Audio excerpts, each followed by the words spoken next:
नमस्कार. माय स्कूल चॅनलवर आपल्या सगळ्यांचं स्वागत आहे. विचार करा, देशातल्या प्रत्येक माणसाची, प्रत्येक घराची मोजणी करायची. केवढं मोठं काम असेल हे? पण त्याही आधी एक मोठं आव्हान असतं. ते म्हणजे हे काम करणाऱ्या लाखो लोकांना तयार करणं. तर आज आपण बघणार आहोत की भारताच्या 2027च्या जनगणनेसाठी एवढ्या मोठ्या टीमला कसं ट्रेनिंग दिलं जातं. आत्ता आपल्यासमोर जे दिसतंय ना, तो फक्त एक सरकारी कागद नाहीये. खरं तर भारत सरकारच्या जनगणना संचालनालयाचा हा एक आदेश आहे, जो एका प्रचंड मोठ्या राष्ट्रीय कार्याची सुरुवात करतोय. एका अशा मिशनची जे आपल्या देशाच्या भविष्यासाठी खूप महत्त्वाचं आहे. या कागदावरचे हे शब्द बघा, अत्यंत तातडीचे. यातूनच आपल्याला या कामाची गंभीरता आणि त्याची व्याप्ती लक्षात येते. ही राष्ट्रीय जनगणनेची पहिली आणि सगळ्यात महत्त्वाची पायरी आहे. म्हणजे काय, तर जे कर्मचारी घरोघरी जाऊन माहिती गोळा करणार आहेत, त्यांची तयारी करणं. तर मग प्रश्न हा आहे की इतक्या मोठ्या कामाची सुरुवात नेमकी होते कशी? प्रत्येक जनगणनेच्या मागे हजारो लाखो लोकांना ट्रेनिंग देण्यासाठी एक औपचारिक सरकारी आदेश असतो. चला आता आपण त्याचेच तपशील पाहूया. या संपूर्ण प्रक्रियेत दोन भूमिका खूप महत्त्वाच्या आहेत. एक म्हणजे प्रगणक किंवा एन्युमरेटर, जो प्रत्यक्ष माहिती गोळा करतो, आणि दुसरा पर्यवेक्षक म्हणजेच सुपरवायझर, जो या कामावर लक्ष ठेवतो. यांचं ट्रेनिंग जर अचूक झालं तरच संपूर्ण जनगणना यशस्वी होऊ शकते. आता या टाईमलाईनवर जरा नजर टाका. सगळं कसं अगदी वेळेवर चालतंय हे आपल्या लक्षात येईल. जानेवारीमध्ये आराखडा ठरतो आणि एप्रिलच्या अखेरीस प्रत्यक्ष ट्रेनिंगला सुरुवातही होते. हेच दाखवतं की राष्ट्रीय महत्त्वाच्या कामांमध्ये उशीर करायला अजिबात वाव नसतो. आता एवढ्या मोठ्या प्रमाणावर ट्रेनिंग देणं हे फक्त माणसांच्या प्रयत्नांनी शक्य नाही. या सगळ्या महाकाय लॉजिस्टिक्सच्या मागे एक खूप शक्तिशाली डिजिटल सिस्टीम आहे, जी या संपूर्ण प्रक्रियेचा कणा आहे. या प्रणालीचं नाव आहे census management and monitoring system, शॉर्टमध्ये CMMS. सोप्या भाषेत सांगायचं तर हे या संपूर्ण ऑपरेशनचं डिजिटल ब्रेन आहे. या प्रणालीशिवाय लाखो लोकांच्या ट्रेनिंगचं नियोजन करणं जवळजवळ अशक्य झालं असतं.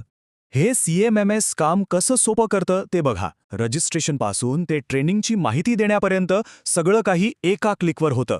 यामुळे केवळ कामाला वेग येत नाही, तर माणसांकडून होणाऱ्या चुकांची शक्यताही खूप कमी होते. हा आकडा बघा, 40-45. खूप साधा वाटतो ना, पण हा खूप महत्त्वाचा आहे. प्रत्येक ट्रेनिंग बॅचमध्ये फक्त 40 ते 45 लोक असतात. यामागचा उद्देश स्पष्ट आहे. प्रत्येक प्रशिक्षणार्थीवर व्यवस्थित लक्ष देता यावं आणि ट्रेनिंग जास्त प्रभावी व्हावं. चला आता आपण या ट्रेनिंग प्रोग्राममध्ये नेमकं काय घडतं ते जरा जवळून पाहूया. ही पद्धत नेमकी कशी ठरवली जाते? हे फक्त 3 दिवसांचं ट्रेनिंग नाहीये, तर हा एक विशेष कार्यदल बनवण्याचा कार्यक्रम आहे. याचा मुख्य हेतू हा आहे की देशाच्या कानाकोपऱ्यात काम करणारा प्रत्येक प्रगणक एकाच प्रमाणित पद्धतीने आणि एकाच गुणवत्तेने माहिती गोळा करेल. या तक्त्यावरून प्रशिक्षणाची रचना एकदम स्पष्ट होते. हे फक्त पुस्तकी ज्ञान नाहीये. तिसऱ्या दिवशी तर बघा, रोल प्लेच्या माध्यमातून म्हणजे नाटक करून प्रत्यक्ष फील्डवर येणाऱ्या अडचणींना कसं सामोरं जायचं याचंही ट्रेनिंग दिलं जातं. किती प्रॅक्टिकल आहे हे. आणि ट्रेनिंग घेणाऱ्या लोकांना माहिती सोप्या पद्धतीने समजावी यासाठी वेगवेगळ्या साधनांचा वापर केला जातो. छापील पुस्तकांपासून ते पॉवरपॉइंट आणि लहान व्हिडिओंपर्यंत सगळं काही दिलं जातं, जेणेकरून कोणतीही शंका शिल्लक राहणार नाही. आतापर्यंत आपण पाहिलं की ट्रेनिंग कसं दिलं जातं, पण आता आपण ह्याच्या सगळ्यात महत्त्वाच्या भागाकडे वळूया की हे ट्रेनिंग का दिलं जातं आणि त्यामागचं ध्येय काय आहे. ही खरंच एक खूप इंटरेस्टिंग गोष्ट आहे. या ट्रेनिंगच्या शेवटी कोणतीही लेखी परीक्षा नसते. त्याऐवजी प्रत्येक कर्मचाऱ्याकडून एक प्रतिज्ञा घेतली जाते.